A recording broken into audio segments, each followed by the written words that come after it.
আসসালামু আলাইকুম, সবাই কেমন আছেন? আজকে আপনাদেরকে দেখাবো পুঁটি মাছ চচ্চড়ি। অবশ্যই সবাই জানেন কম বেশ, তারপরে আমার মতো করে দেখবেন।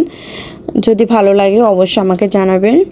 আমার মতো করে একবার আপনি ট্রাই করবেন, দেখবেন অনেক মজা হয়। তো তার জন্য আমি নিয়ে নিলাম একটু পেঁয়াজ কুচু, তারপরে দিলাম রসুন বাটা, পরিমাণ মতো রসুন বাটা, তারপরে দিয়ে দিব আদা বাটা, এরপরে দিয়ে দিব জিরা গুঁড়ো, তারপর ধনিয়া গুঁড়ো, তারপরে দিয়ে দিব হলুদ গুঁড়ো, মরিচ গুঁড়ো। আপনারা ঝাল আপনাদের পরিমাণ মতো দিবেন, সমস্যা নেই। এরপরে দিয়ে দিব লবণ, ঝালটা আপনারা বুঝে শুনে দিবেন। তারপর আমি দিয়ে দিব এটা টমেটো, এটা একটু হালকা টক টমেটো। এই মাছটা টক টমেটো দিয়ে রান্না করার চেষ্টা করবেন। এটা আমার ফ্রিজে রাখা ফ্রোজিং করা টমেটো। সাথে দিয়ে দেবো সরষের তেল, আর আমি সাথে অল্প একটু পানি দেবো, যেহেতু আমি মশলাটা একটু কষাবো। তো আসলে কি, মশলা কষালে একটু গন্ধ বাইর হয়, যাতে গন্ধটা না বাইর হয় এই জন্য আমি একটু পানি দিয়ে এগুলোকে একটু মশলাগুলো কষাবো। আমি যে রান্নাই করি আমি সবসময় চেষ্টা করি চটপট করে রান্না করার জন্য। কি রান্নাটা ভালো হতে হবে, আর চটপট করে রান্না করলে দেখা যায় আমাদের আসলে যারা বাইরে থাকে তারা হেল্পিং থাকে না। এই জন্য আমরা সবসময় চেষ্টা করি আমাদের সব কাজগুলোকে মেনটেন করার জন্য।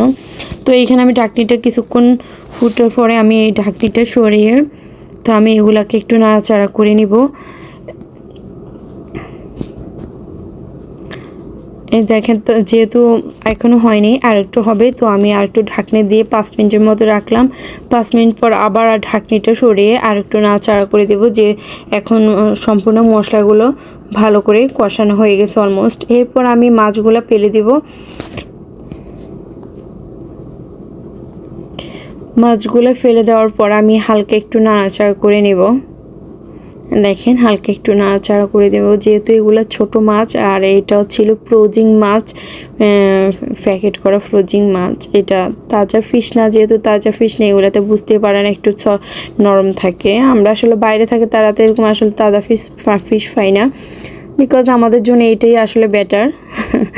যেটা পাই প্যাকেট করে, এটাও অনেক অনেক জায়গা দেখা যাবে পাওয়া যায় না। এরপর আমি 10 মিনিটের মতো এগুলাকে আমি সিদ্ধ করে, মানে এগুলো আমি সিদ্ধ করছি প্রায় 10 মিনিটের মতো করে। এখানে আমি দিয়ে দিলাম কিছুটা 5 ফোড়ন গুঁড়ো। আমি ছোটো মাছের সাথে, কারণ যে ছোটো মাছ যেহেতু এগুলো ফ্রোজিং মাছ, এগুলো আসলে ফ্রোজিং হলো মাছগুলোর মধ্যে একটু ফ্লেভার ভালো ছিল।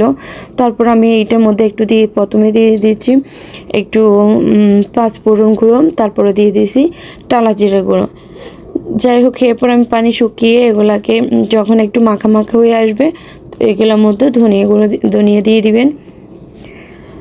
আপনারা আমার মতো অবশ্যই ট্রাই করবেন। দেখেন, আমার হয়ে গেছে। তো যদি ভালো লাগে অবশ্যই আমাকে বলবেন। আমার মতো আপনারা একবার ট্রাই করে দেখবেন।